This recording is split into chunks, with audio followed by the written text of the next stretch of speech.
திறந்தது மணிக்கதவு மரகத பதுமையை இனி தழுவு இடையில விழுந்தது இளமனசு இருக்கிற சுகம் அது பல தினசு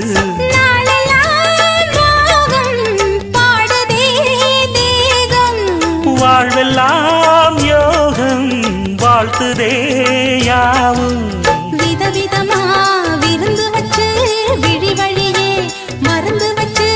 விரத்தோட அதில் பல சுகம் வரும் பொழுது காட்டுக்குயில் பாட்டு சொல்ல வீட்டு கிளி கேட்டு கொள்ள ஒட்டி வந்த தாளமே கொட்டும் கெட்டி மேளமே தொட்டணைக்க வேணுமே பட்டு கிளி நாணுமே காட்டுக்குயில்